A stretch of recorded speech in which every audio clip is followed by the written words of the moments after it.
Who says that your best years are behind you? Welcome to The Fulfilled Woman, a safe space dedicated to real conversations about midlife, purpose, faith, clarity, healing, and the true essence of what it means to flourish.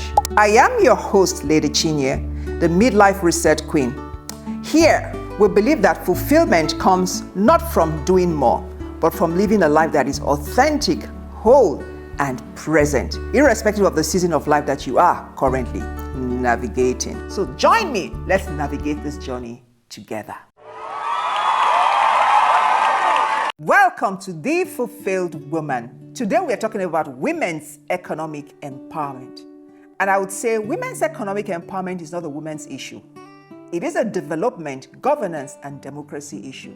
You know, globally, women make up about 40% of the labor force. Yet they remain significantly less likely than men to participate fully in paid employment. In Nigeria, there is a striking paradox. Women are highly entrepreneurial, dominating the informal economy and the MSME space. Yet, women-owned businesses receive significantly less access to formal finance than male-owned enterprise. Only about 4 to 5% of Nigerian women have access to formal financial services, compared to 50% of men. This gap is not accidental. It is structural, it is cultural, and it is definitely systematic.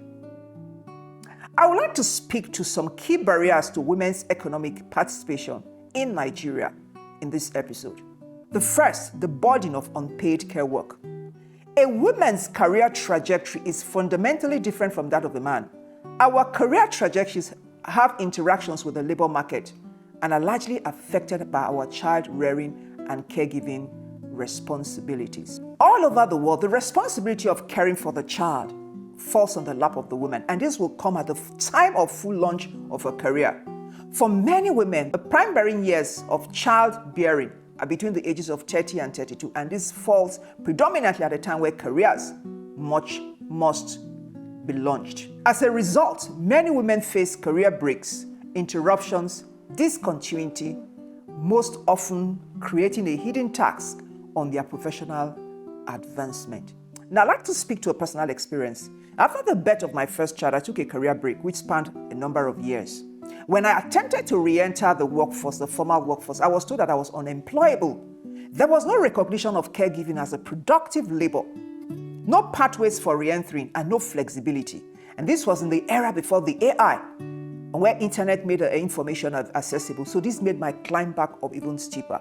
Who says our brains go on vacation when we take time off work to raise our children? Who says you become unfit to manage teams because you're managing children? Definitely not Anne Crichton, who says if you've raised kids, you can manage anything. She argues that raising children equips you with critical workplace and leadership skills such as critical thinking, emotional intelligence, conflict management, delegation, and decision making. And she says if you've raised children, you are a nurse, you are a nutritionist, you are a mediation expert, you are a life coach, you are a cheerleader, you are an advisor, you are a project management expert. I believe that our experiences continue to shape us in diverse ways. My experience is not unique. It is a lived reality of many women across generations. Parents who attempt to balance work and childcare often struggle with rigid hours and inadequate support. Let me talk about the shadow of gender-based violence and workplace harassment. We cannot talk about women's economic empowerment without talking about safety. Gender-based violence, GBV, is a silent economic killer, and it remains a harrowing reality of many women. I refer to it as a shadow because it seems to follow women wherever we go.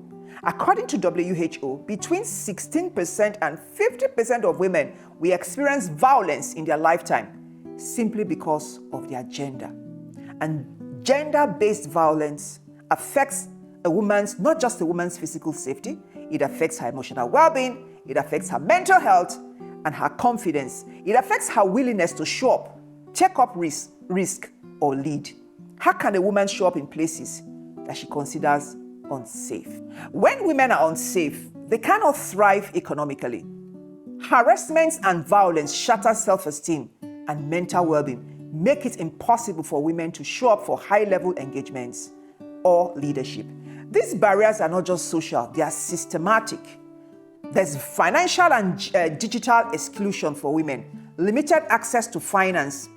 Despite Nigeria's vibrant female entrepreneurship landscape, 50% of men have access to financial services compared to only 45% of women. Women-led businesses receive a disproportionately small share of bank credit. How about the lack of collateral? Lack of collateral remains a major barrier for many women. Financial products are rarely designed with women's business realities in mind.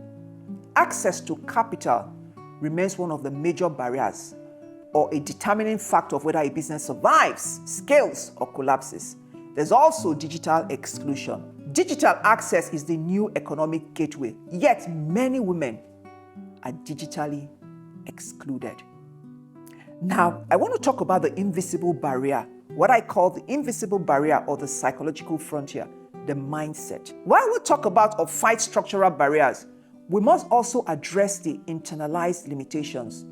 As a psychologist and in my work with women, I have seen one recurring theme, the mindset. Your mindset is your primary productivity asset. It shapes how you interpret opportunities, respond to setbacks, and exercise agency. It is a collection of beliefs that predetermine your response to the world. The greatest disability of a man is not in his body, but in his mind. And oftentimes, our greatest disabilities or limitations as women is that this space is not for me. Who says you are not good enough? Who says you are not qualified to enter into those rooms? Why do we limit ourselves to small dreams and small rooms? We need to shore up our self-esteem. We need to shore up our self-regard. We need to optimize our mindsets by reframing the way we interpret our lived experiences. Nothing means anything except the meaning that you give to it. The same glass that is half empty can also be half full. When we optimize our mindset, we'll find the strength to defy odds and seize opportunities, even when the environment is hostile. So what is the way forward? Intentional mentorship and sponsorship are key. Let's move beyond advice to access, opening doors for women, recommending women for opportunities, and speaking their names in decision-making rooms. Still at the micro level, community and workplace childcare models, redistributing the care burden through corporate creches, community childcare, and flexible work structures. We must encourage corporate and community-based organizations to establish creches in their workplaces, flexible work hours, remote working, shared parenting responsibilities, and paternity leaves will increase women's participation in paid labor. Organizations now need to put structures in place that enable returners relaunch their careers. Career breaks need not become the break of their careers. How about financial literacy and digital upskilling? We need to leave no one behind. Training must go beyond the basics to include fintech usage, digital payments, online market access, AI education, and business scaling tools. Still at the micro level, let me talk about mindset reframing. Mindset reframing training for women are critical. Mindset training is based on solid cutting-edge evidence that what makes people consistently perform at their peak in the face of challenging odds is their mindset. Building confidence, leadership identity, and economic agency in women, especially young women who are entering male-dominated spaces. These are all critical for economic empowerment. At the macro level, how about at the macro level? We must move from policy on paper to money in the budget.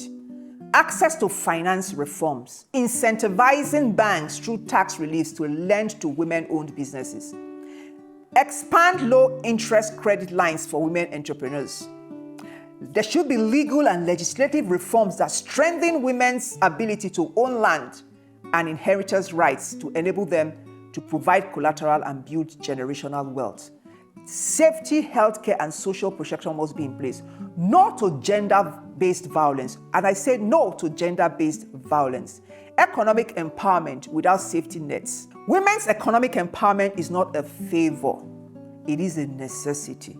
Let's commit to building a Nigeria where a woman's economic contribution is limited only by her own ambition and not by her gender. When women rise economically, families thrive, communities prosper, and nations advance. Economic empowerment is not a gift. It's not a favor. It is an investment we make in our collective future.